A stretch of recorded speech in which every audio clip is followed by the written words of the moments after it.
Assalamualaikum warahmatullahi wabarakatuh. I hope you are doing fine. Welcome to my YouTube channel. Today I will talk about VPC peering. So this is the scenario. This is you, a person, and you want to connect to the EC2B. However, you cannot connect directly to EC2B because there is no connection. The EC2B is located at VPCB, and you only have access to VPCA. So how can you connect to the EC2 instance in the private subnet B and in the VPC B? I think the solution is by using VPC peering. So this is you. You are already logged into the AWS console, and then you initiate the connection to EC2 instance A in the private subnet A in the VPCA using SSM. You connect to this EC2 instance using SSM, and then we pair VPCA with VPCB.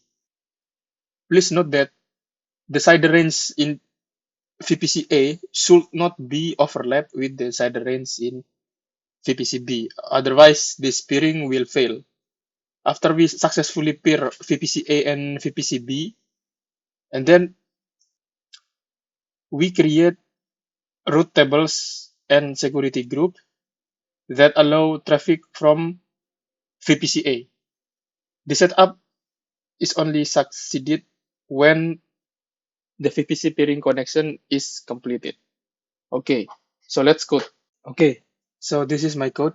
Let's navigate to EC2. I'm sorry, navigate to VPC. So first, I create two VPCs, VPCA and VPCB, both in /24, and the CIDR block is not overlap. Otherwise, the later VPC peering configuration will fail. And then let's go to the subnet, the same thing. So I create private subnet A and private subnet B. And the CIDR is in range of its respectful VPC. And then let's look into VPC endpoint. In this VPC endpoint, I create SSM message, EC2 message, and SSM. Because if you remember that there is no connection, there is no internet connection in EC2A. So I need this three endpoint to communicate with SSM endpoint in private subnet A. And then this is the security group for VPC endpoint. I allow the traffic within itself. And then also I allow the traffic from the EC2 instance A because I want EC2 instance A connect to this VPC endpoint.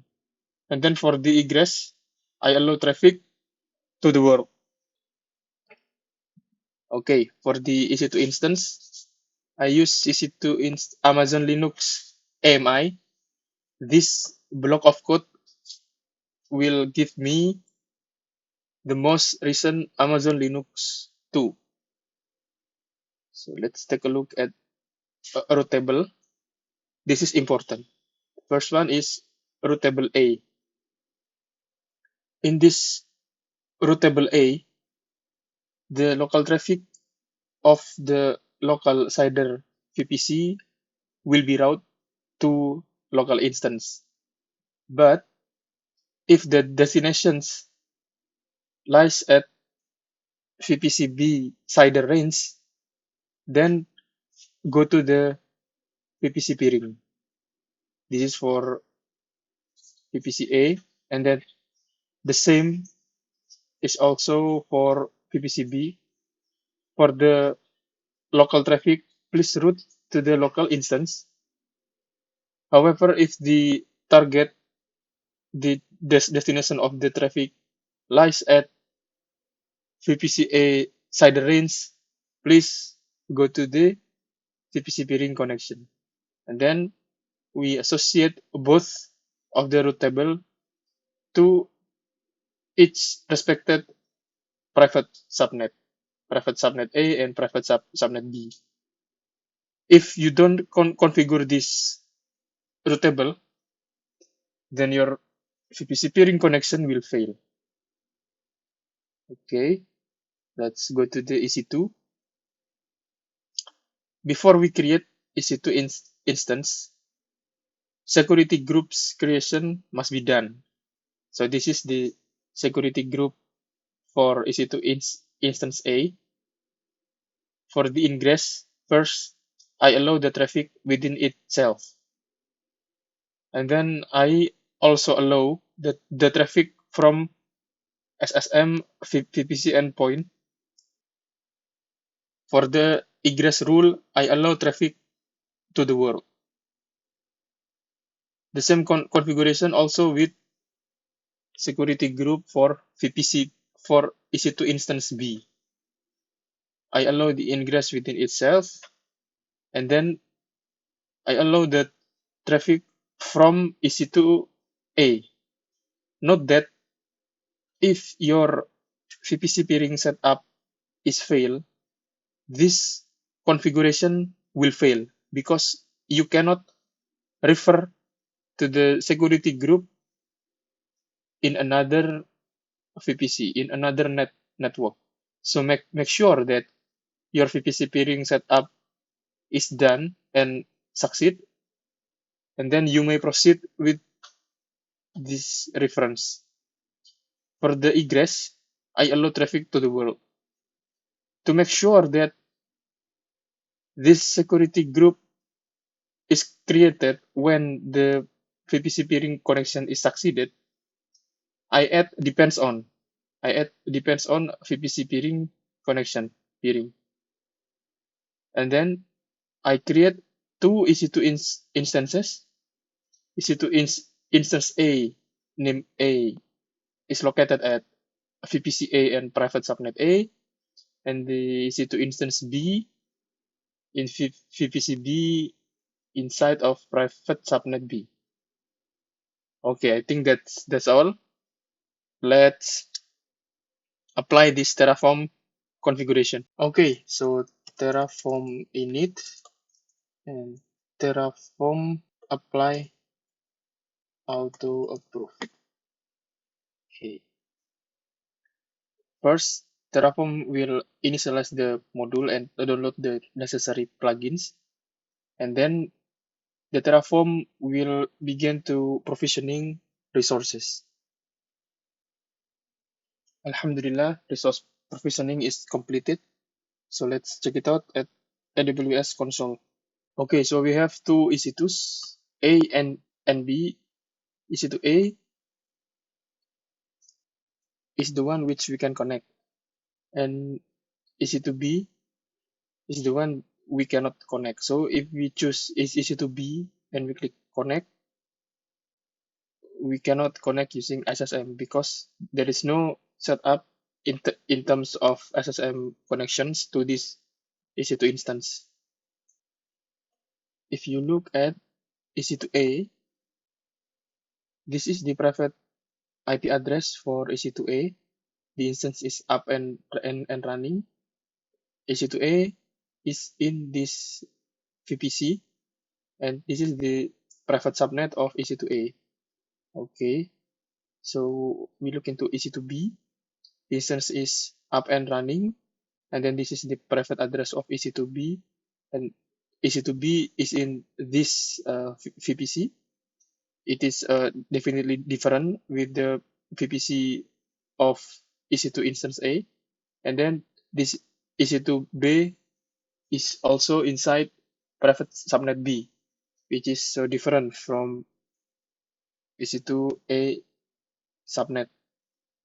So let's check it, the VPC peering. Okay, in VPC, I'm at Jakarta region. We have VPC A and VPC B. In terms of subnet, we have private subnet A and private subnet B. And then we also have SSM, 3 SSM, 4 SSM connection for EC2A that are SSM messages, and EC2 messages. The endpoint type are the endpoint type is interface. So let's check it out in peering connection. So this is the peering connection, VPC peering between VPC A and VPC B. It is as established. If you check at root table, there are two root tables. Let's check it out. Let's check it out. The root table for VPC-A routes for the local traffic, for the destination to this address, direct to local. And then if there is a destination to this address, direct to VPC peering. And then vice versa for route table for VPC-B routes. If there is a destination to this IP range, direct to local, and if this destination is going to VPC-A CIDR, then direct to VPC peering. So let's check the connection. Okay, let's choose VPC-A because we already established the SSM connection. Let's try it out. Nah, the connect button is available if you successfully establish SSM connection. Click. Okay, Alhamdulillah. So we have successfully inside EC2A. Let's ping is EC2B. I select EC2B and then copy the private address of EC2B. Then come back here using System Manager, clear screen, ping EC2B. Okay, the ping is succeeded. Okay, guys, thank you for watching. Don't forget to comment, like, and subscribe. Wassalamualaikum warahmatullahi wabarakatuh.